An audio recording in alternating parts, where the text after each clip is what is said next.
Everybody, here we are at a grower's stand, Oak Nut Farm, and I'd like to introduce you to Sean McDermott.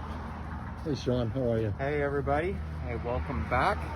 Yeah, thanks. Appreciate your coming. This is a beautiful day.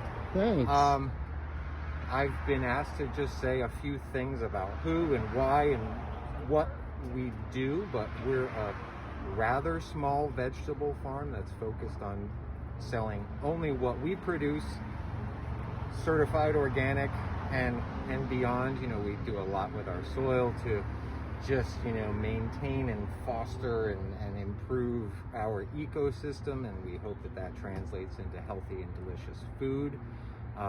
We've been doing... Picking up for more. Yes, you are. And for your patience.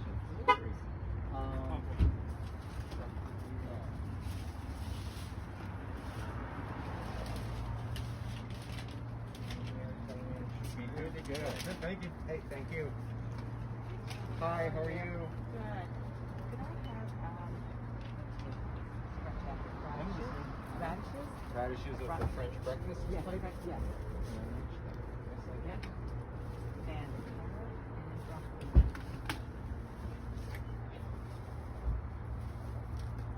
So all of these stems are very much... Things are coming back to me about our conversation around this whole phenomenon of these different rapinis that show up in the earliest spring that Sean told me about.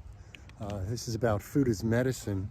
It relates to that. It also relates to how important the spring crops, the newest spring crops that come in for these growers are, and the kind of magic that will happen inside of us, in our bodies, as a result. So he was saying that the interesting thing about these different rapinis, depending on what they come from, they can come from several different types of vegetables. Again, the winter, the strongest surviving plants that last into the beginning of winter sometimes, those usually survive, and they come up in earliest spring. And as they survey their fields, they take and pick these, and they look similar. There's green ones, there's very bright green ones, there's ones that have a slight violet tinge, and some are deep purple, like the ones that I got today have this deep purple green gorgeous color to them. And as I said, ours is a cabbage rob in the form of a rapini. So think about this. The coolest thing is as we take nature into our bodies in the form of food, he said to me that these are really important spring foods, these rapinis, to look for them and eat them, because they carry the strongest plants that survived under the earth and began flourishing and push up as new plants, but not in their original form as robs or rapinis. And those survival plants carry the most intense nutrients of that plant that they could have for spring eating, and it translates into the body with the strongest nutrient value that you could possibly have, and that you can take into your body for your spring diet and cleanses.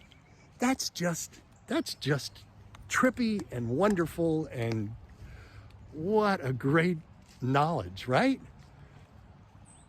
All right, man, have a good time with those facts, and take them into your body as food. Bye.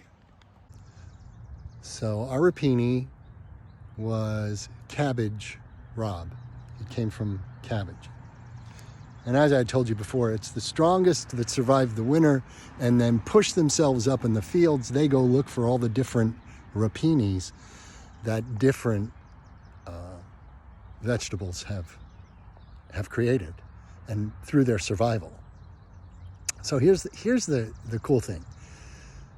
So Sean said that you really need to look for these from the growers that do take them, and most do, who are growing this food from a really conscious place, an organic place. That these are the strongest survivors that make it through the winter, keep themselves under the soil, almost insulated and percolating. So they burst up in early spring and push through the older fields where, in this instance, the cabbage was growing. And it looks just like broccoli rabe or broccolini. But here's the deal. Think about this. He said that we need to look for them and eat them because, interestingly enough, the phytonutrient value in these earliest spring rapinis carries the strongest frequencies in the food, in the forms of phytonutrients at a cellular level. And they come up perfectly in time for spring cleanses, spring eating, spring cooking. So their higher cellular consciousness leads them to have much higher phytonutrients for we humans to eat. And as we take those in, they give us the strongest substances and energies that we need for our spring cleanses and spring eating. That's just the trippiest thing to me. It's wonderful. So I'm inviting you to look for these rapinis, buy some. They won't be lasting much longer. And take them into your body and let their brilliance become yours. Have a good one. Thanks. A couple of things. One was the rapini that I purchased from him. He was saying was actually cabbage rabe, and explained that the hardiest of the last of the cabbage that he had from last year works its way back up through the winter and pushes itself out into their planted land. And they always go through there first thing early spring. They go through that area, and anything that's pushed up is a form of rapini. And there could be different types of sources for that rapini, which is basically you would cook it like you would broccoli rabe or broccolini. But the ones we got was a cabbage rabe from a cabbage plant, and looks just like broccolini. So I thought you'd think that was great.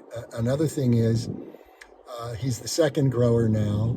Erica told me this too, that they are right now transitioning. All of the foods that I showed you there are transitioning in between the last of the hothouse and the first of the new fields, sun growth.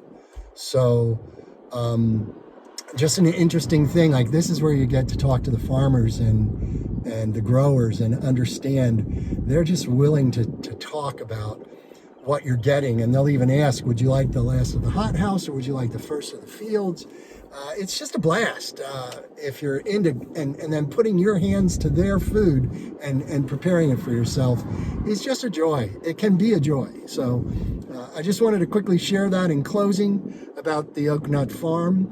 And we'll be doing, as you heard, we'll be doing an interview further down the line with both he and his wife, and hear more about their story. Okay, thanks. Have a great day.